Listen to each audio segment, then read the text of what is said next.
And now we have an update for you on some upcoming movie releases. These descriptions come to us from IMDb. Coming up in September, Beetlejuice Beetlejuice, aka Beetlejuice II, is coming to theaters on September 6th. Let's call this one a legacy sequel to the 1988 Tim Burton classic. Once again, Michael Keaton and Winona Ryder will reprise their roles as the titular Beetlejuice and Lydia. After a family tragedy, 3 generations of Dietz family return home to Winter River. Still haunted by Beetlejuice, Lydia's life has turned upside down when her teenage daughter, Astrid, played by Jenna Ortega, accidentally opens a portal to the afterlife. Now, I saw the trailer for this one. It looks promising, but the original film is a classic. Can this live up to it? On September 20th, we've got the animated feature Transformers 1. This is the untold origin story of Optimus Prime and Megatron, better known as sworn enemies, but once were friends, bonded like brothers who changed the fate of Cybertron forever. Featuring the voices of Chris Hemsworth, Scarlett Johansson, and Brian Tyree Henry. Now, this feels like the Transformers franchise is going back to their roots, back to the cartoon days of the 80s, when they had the animated series and the first animated Transformers feature. This could be a movie for Transformers fans who are kind of burnt out on the live-action films and want something different. Also on September 20th, Wolves is coming to theaters, starring George Clooney and Brad Pitt. The film follows 2 lone wolf fixers who are assigned to the same job. The trailer for this looked fun. Pitt and Clooney have amazing chemistry. Amy Ryan co-stars, and she's fantastic in everything. I don't know if this is going to do big numbers at the box office, but it certainly looks promising. Later in September, Francis Ford Coppola's new epic Megalopolis, starring Adam Driver, Giancarlo Esposito, Aubrey Plaza, Talia Shire, Shia LaBeouf, and Lawrence Fishburne. In this one, an architect tries to rebuild New York City as a utopia following a devastating disaster. Now, much has been said about this one already. Of course, Coppola is a legend. He directed classics like the Godfather trilogy and Apocalypse Now. Megalopolis premiered at Cannes and received some rather interesting reviews. According to the New York Times, the full title was Francis Ford Coppola's Megalopolis, a Fable, which gives you more of an idea of what he's going for, I think. It currently sits at a 53% on the old tomato meter, which tells me that it's probably pretty polarizing. Megalopolis is set to release on September 27th.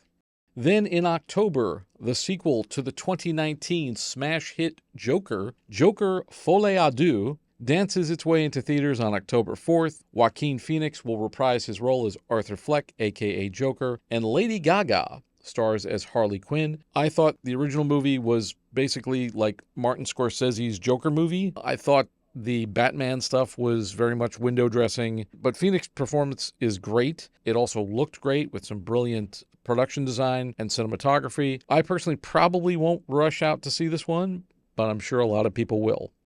As we move into October, the Halloween horror season, we have Smile 2 coming to theaters on October 18th. This is the sequel to Smile, which did very well. It made over $217 million worldwide on a budget of just $17 million. This one stars Naomi Scott as Sky Riley. According to IMDb, about to embark on a world tour, the global pop sensation Sky Riley begins experiencing increasingly terrifying and inexplicable events. Overwhelmed by the escalating horrors and pressures of fame, Sky is forced to face her past. Now, I did not see Smile. It didn't appeal to me, but it did well.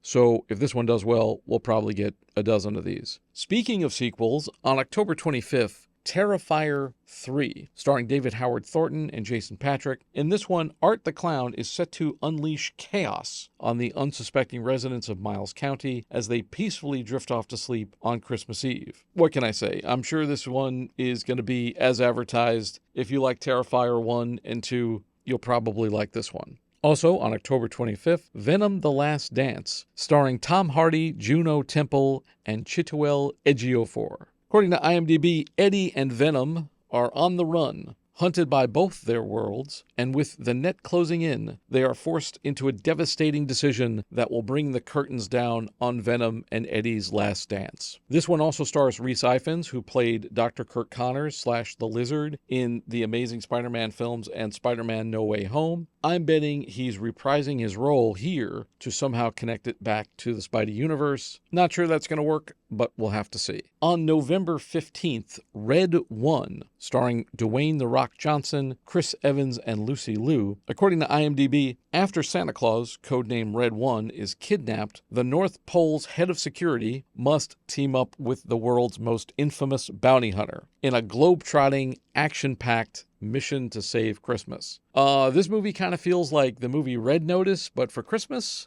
Does anybody remember Red Notice? All right, also on November 15th here, it's directed by Robert Zemeckis and stars Tom Hanks and Robin Wright. Now, these are the director and star team from Forrest Gump. Here is an original film about multiple families in a special place they inhabit. The story travels through generations, capturing the human experience in its purest form. Don't know much about this yet, but those are all great people. On November 22nd, the hit musical Wicked flies into theaters with Wicked Part 1, starring Cynthia Erivo and Ariana Grande as Elphaba and Glinda. After 2 decades as one of the most beloved and enduring musicals on stage, Wicked makes its long-awaited journey to the big screen as a spectacular, generation-defining, 2-part cinematic event. I saw Wicked on Broadway.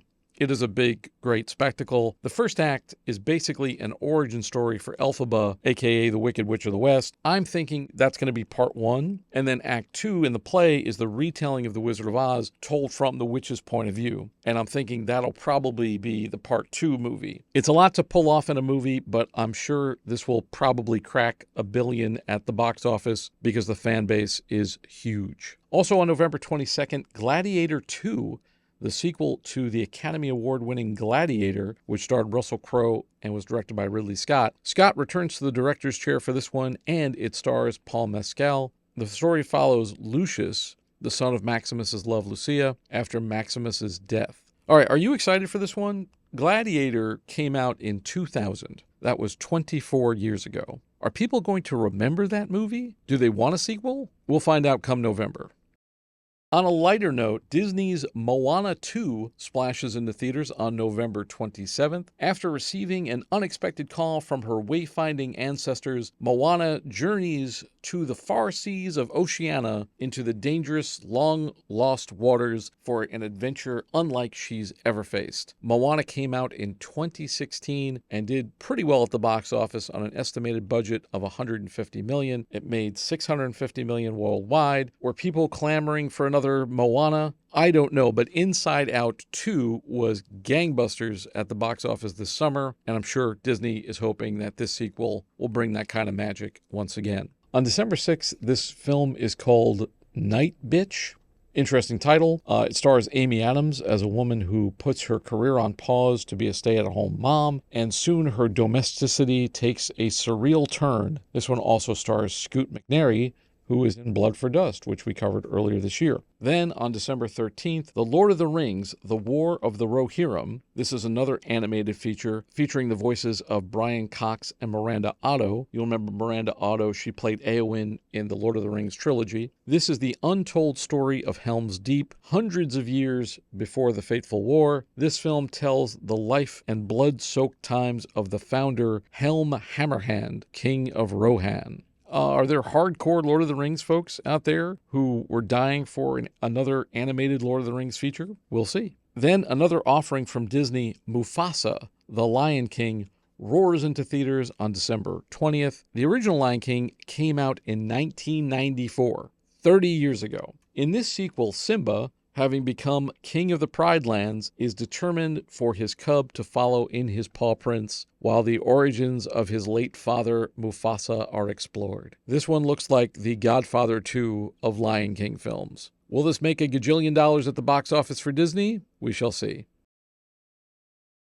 Then we're getting Dracula for Christmas with Nosferatu on December 25th. Robert Eggers' remake of the F.W. Murnau silent classic. This one stars Bill Skarsgård as Count Orlok. Here's the story. A gothic tale of obsession between a haunted young woman and the terrifying vampire infatuated with her, causing untold horror in its wake. This is basically the Dracula story. In 1922, F.W. Murnau couldn't get the rights to the book, so he just changed the names. It's a silent movie, but it's basically the Dracula novel. If you're a Dracula fan, definitely check out the original film from 1922 and check out Shadow of the Vampire, a rather unconventional story about the making of the original film, starring John Malkovich and Willem Dafoe as F.W. Murnau and Max Schreck, who was the actor who played Count Orlok. Will fans want to be scared this Christmas? We shall see. This is the BTRP Media Network.